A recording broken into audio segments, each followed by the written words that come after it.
Welcome home, Cojourners. I'm so glad you're here for another episode of the Homecoming Podcast.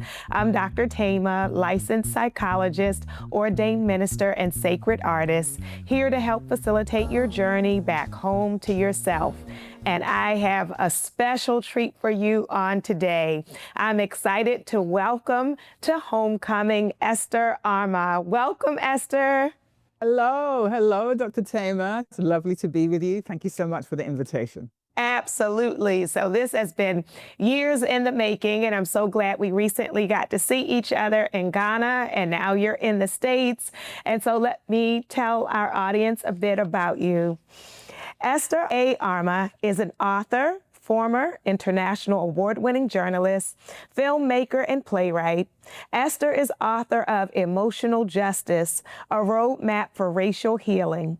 Emotional Justice is a racial healing roadmap Esther created over a 15-year period through assignment, research, and community engagement in Accra, Philadelphia, Cape Town, London, Chicago, and New York.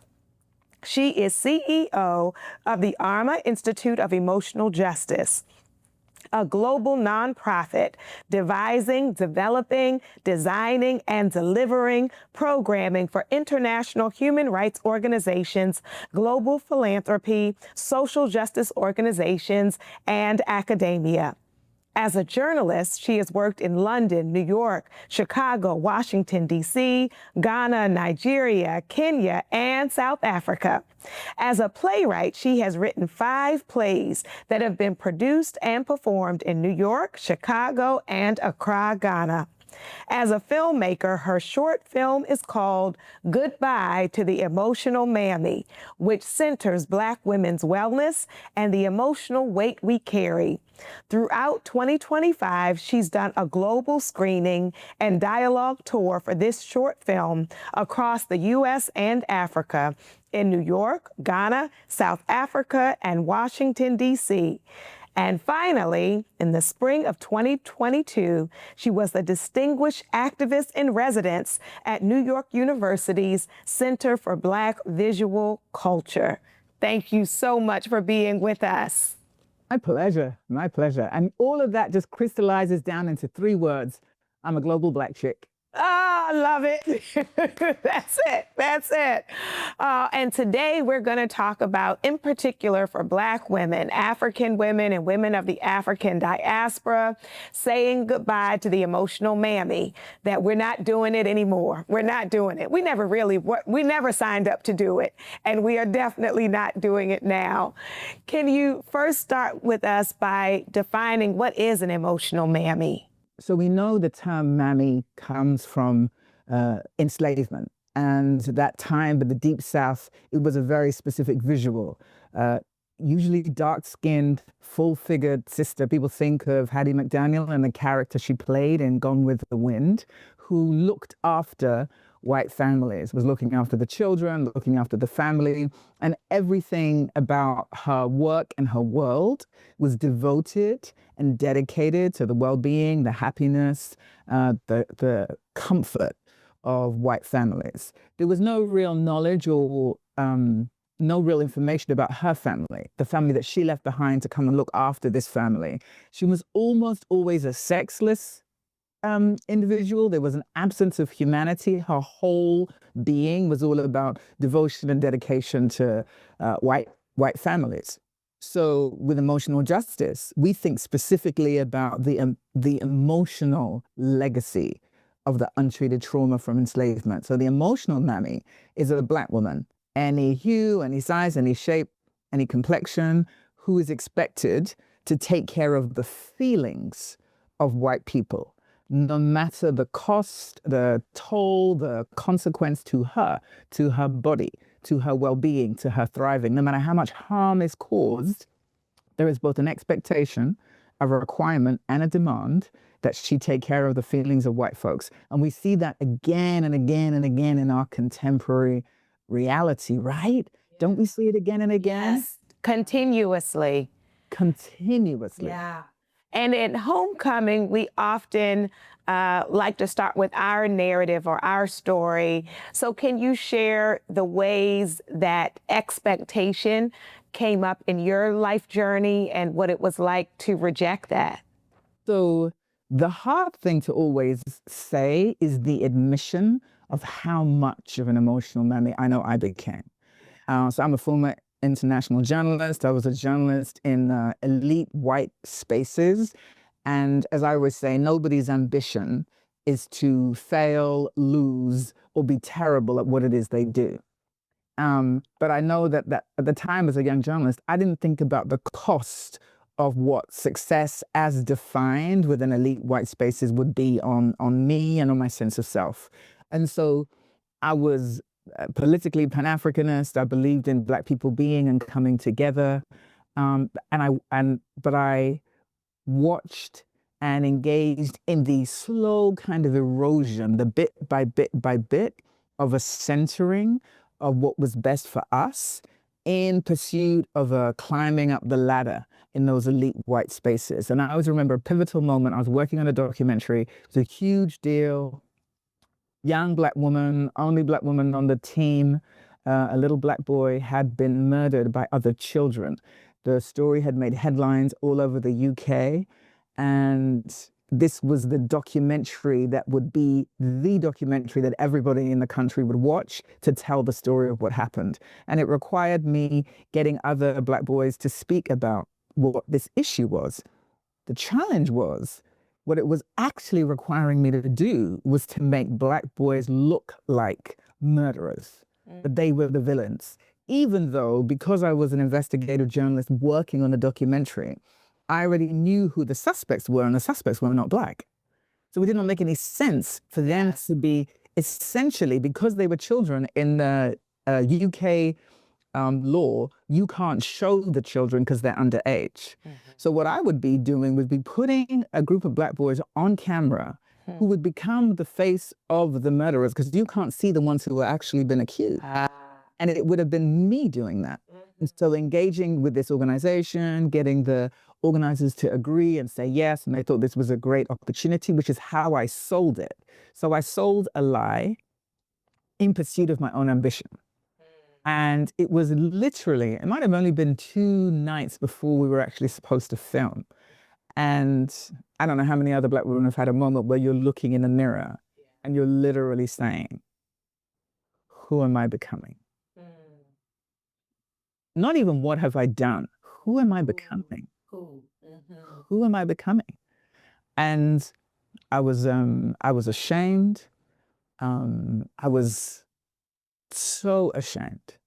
And the next day I said, okay, they can't do this. But of course I'd sold a lie.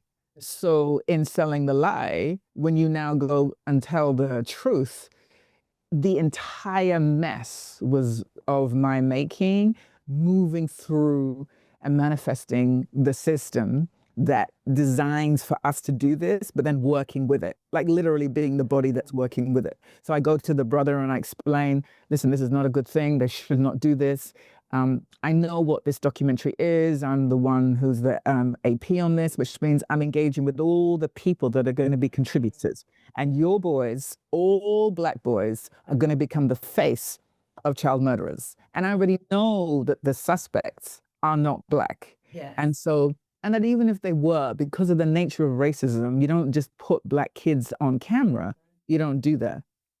It was a difficult, challenging, messy conversation because, of course, quite rightly, he challenged me. Well, you didn't say any of this when you brought it to us. This is not how you described it. This is not how you sold it. Cussed me out royally, deserved every word. And, you know, and that just compounds the shame. Yes. And then going back to the production team, who are all white, who are all male. And I didn't tell them exactly what happened. I said to the brother, this is what we're going to do. We're going to let them turn up and you're going to say, everybody said no. That is the only way to ensure that they don't try and come back and they don't try and organize it again. And it's the way to like get out of the situation. They'll be angry, but it's an elite white space. They have the money, they don't care. It's making sure that we protect, you know, these babies. And so that's what happened. Of course, because it was me who organized it and me who put together, I was the one who was in trouble. This is the whole thing. We were supposed to get these kids on camera. Now we don't have them. This is terrible. All of the things. And in that moment, what I really understood was that no matter what I felt politically about my Blackness and how much I stood for it emotionally, I had a connection to whiteness that made me a danger to my own self and what I said I believed. So there was a difference between having an intellectual, educational, philosophical approach to Blackness and the emotional connection to whiteness and how it had shaped me, shaped me. Yeah. And so it was the beginning of the end of my time in that elite white space. But I always remember, you know, emotionally, I'm standing on the edge of a cliff, looking down and genuinely considering jumping emotionally for the sake of a ladder that is going to be cut from under me anyway, because that's the way it works when you work in elite white spaces. So that for me was my, I can't call it an aha moment. It took some time for it to become that. Really, it was more a moment of, you can become something that you never imagined that you could become, but you really could become that. Yes. And you're going to have to cut this off in a way that doesn't allow you to come back. So it was really the beginning of the end of working in those spaces. It was hard and it was a lot of shame. And I really learned that the quickest way to shortcut your healing is to sit with the shame and let that be your guide. So that was what happened for me. Oh, thank you so much for the honesty and transparency. I think many times those moments of shame we tuck away. And so it makes people believe they're the only one, right, that have had those moments. And I appreciate you connecting it with the emotional part, because people will often see like the path to success. But to say, like, whose feelings, whose life was the priority, whose happiness, right, is the priority in the moment? Is it going to be these white producers? Is it going to be this predominantly white audience? Is it going to be these Black boys? Is it going to be myself and my sense of who I am? Right. And the ways in which, you know, throughout our history, for both survival and safety and security, there has been the prioritizing of white emotions, and there's been a cost, a huge cost. Huge cost. And it's this idea that survival by any means necessary actually then includes you sacrificing the thing that you said and the thing that you claim to be in order to become something that you think will guarantee you a certain kind of safety and a certain kind of survival. You don't think of how it costs you a sense of self, or it costs you your emotionality, or it costs you in ways that I don't think that let me claim it. I don't think I understood the toll at the time until much later on. And so speaking about it, also I think when we talk about healing and when we do healing work, too often there's this kind of, I call it that kind of weird guru element. Like you just kind of arrived at this fantastically plain, and you just always knew, and it was never messy, and you never did anything that was problematic. And so I tell the story, I write about it in a book, Emotional Justice. And in order to invite other women, even with a short film, to say what has been that moment for you. Because we've had one in different ways. For some people, it's their family, their man, the job, all of these different ways. But that's what it was for me. Yes. And so if you continue down that path, there may have been some success and accolades, but it would cost you and cost those boys and cost the community. So by you shifting and saying, no, like, I'm not going to do that, what did you gain and what did you lose by making the decisions that you've made? So I gained, it took a while to honor it as a gain. Because in the moment it feels like a loss. Yeah. And you're grieving what feels like a loss, because my understanding and my definition of success was still wound up in that elite white space. Yeah. So initially it felt like a loss of all that had been worked hard for. Right. All the work and the energy and the time to be in a documentary and a program that was very prestigious and had all of the bells and whistles. So in honesty, it felt like loss for much longer than it ever felt like a gain.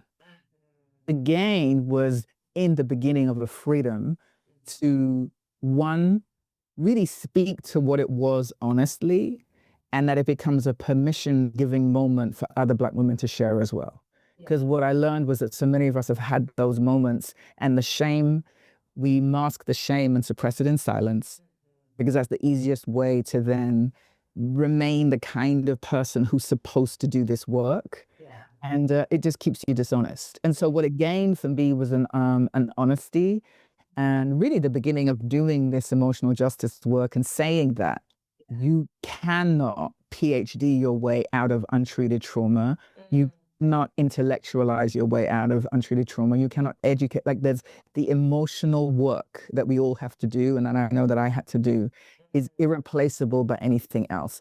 So what it gained became what I am now, which is the creative of a racial healing framework, and the author of a book, and a filmmaker and a storyteller who now leads a global team. But I honor and speak about the loss specifically because I think that loss and grief are a part of healing. Sometimes we want to skip it and let's get to the good part. Right, the celebration. Right. But the truth is, I have to deal with that, space as well. And then also honestly confronting how much white approval meant to me and reckoning with that. And in the reckoning with that, honestly, was the beginning of healing and letting that go in real ways that then allowed me to move and do the work that I do now in the way that I do it. But certainly a journey, certainly time. And I really appreciate you speaking to the grief and the loss because it's not instant or magical or just like floating from there. But, there's sacrifice, and we pay some things, but then the gain around your freedom, and that with your freedom, that has helped facilitate other Black women's freedom to be able to talk about it and own it. And in that listing, you said not only, when we make white privilege spaces our priority, but you also named family or the men in our lives. So can you speak to that, perhaps for those who haven't been in quote unquote white elite spaces, but have been emotional mammies? One of the most powerful things in making the short film was we did an all Black women screening in Ghana. And that screening had Black women. They were Black women from Ghana, Black women who lived in America, who were visiting or now live in Ghana, Black women from the Caribbean, Haitian. We had Black women from literally all over the world. And they quite literally spoke to all the different ways they felt that they were an emotional mammy. So there was a sister who spoke about being an emotional mammy in your family, and that your well-being was not a consideration in their need, but you fed on that. And so it was this tug of war that always left you sick in different ways, emotionally, spiritually, and then broke because then it was financial as well. There was a sister who spoke about, professionally not giving this work value because coming out of spaces where value looked a particular way, had a dollar bill attached to it, this could not measure up in the same way. So how could I name it as a particular thing? Other women talking about what it means to change your life, and that change doesn't look the way your circle or your community thought it would look. And so you try to dress it up to make it meet a particular standard. And then you realize you're catering to how they feel about value and how they feel about success, not to yourself. A beautiful sister who spoke about the pleasure of Black women and how the politics of that pleasure, and how you can be in service to the giving of pleasure that other people receive and only be fed by that. But yours goes unnoticed, goes neglected, and yet it's a critical part of what it is to be a woman. So all these beautiful ways, pleasure, money, family, men, relationship, profession, women spoke about all the different ways they found themselves feeling like or being emotional mammies, and exploring what it means to let that go in order to move forward. What I also loved about it was that the contexts were multiple. So we had African American women talking about what it meant if they lived in America, Ghanaian women talking about it culturally and also tribally, whether you're Ashanti, Nzuma, Ga, Aka, all the Ewe, all of the different Fanti, all the different tribes, and exploring how it manifests in those spaces. And we had a beautiful Haitian sister talking about it from being a mother and the type of mother you're expected to be, and how if you don't fall within that space, you feel like you're in service beyond the expectation of the service that you're supposed to feel as a mother. And if you don't have those feelings, if you don't feel that you can cope and everything's okay and you're navigating these children, then you are a failure, but first in your own eyes, and then piled on by the community, both women and men.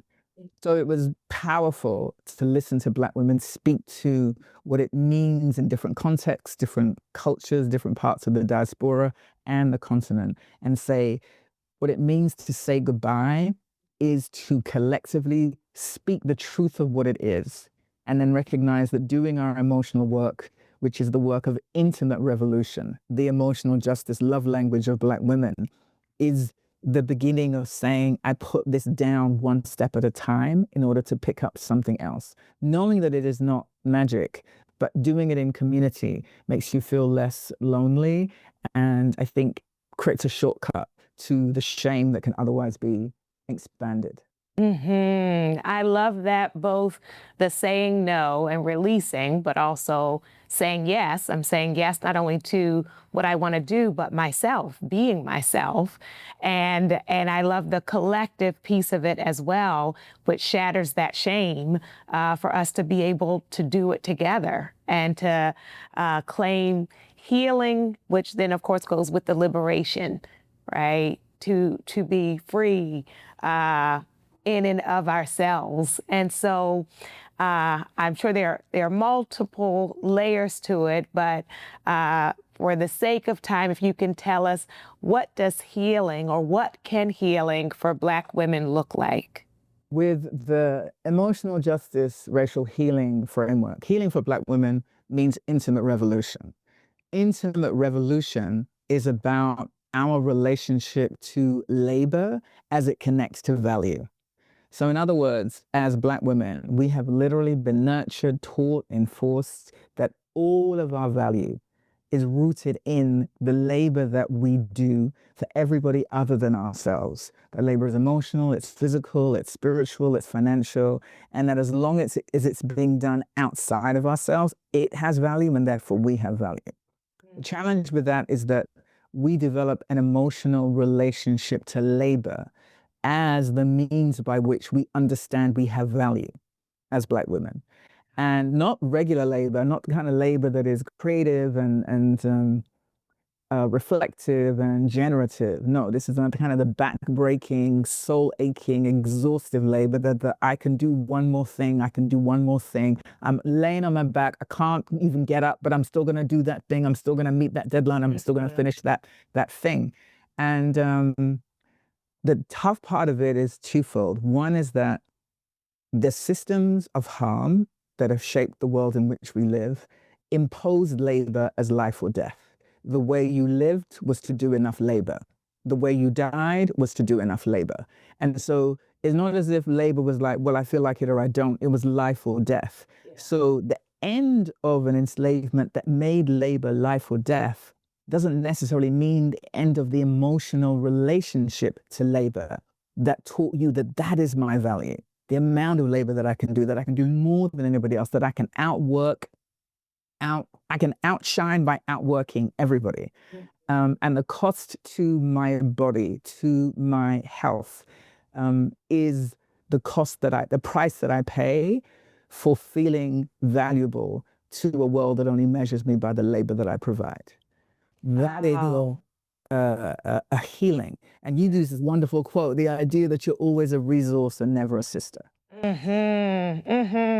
Those are your words that we use in emotional justice all the time. And so that's what it is for Black women. Emotional justice for Black women is to break up with labor, because breaking up with labor means an end to this committed relationship to struggle that so many Black women have. And that relationship to struggle, we've got to say goodbye to it, all of us. Not the struggle of growth, but the struggle that exhausts and devastates and decimates, that we call part of what it is to survive. You know, we who believe in freedom cannot rest. But if we don't rest, we will actually die. Absolutely. I so celebrate you and appreciate you and your truth telling. I want to close with this quote from We Birth Freedom at Dawn by Jaya John, which talks about releasing this devastating labor. And it says, "May you feel the joy of the things you do not do today. May you sit with the smiling flower of your not doing and feel your soul breathe a holy peace that becomes ceremony for your sufficient life."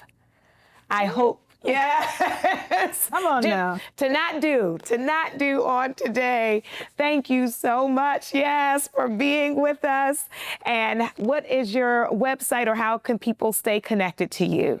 So just go to the AIEJ.com or Emotional Justice on any of the social media handles, and you can find me right there. The book, so Emotional Justice, also everything right there on the socials, IG, LinkedIn, and the website, the AIEJ, the Armah Institute of Emotional Justice.com. That's wonderful.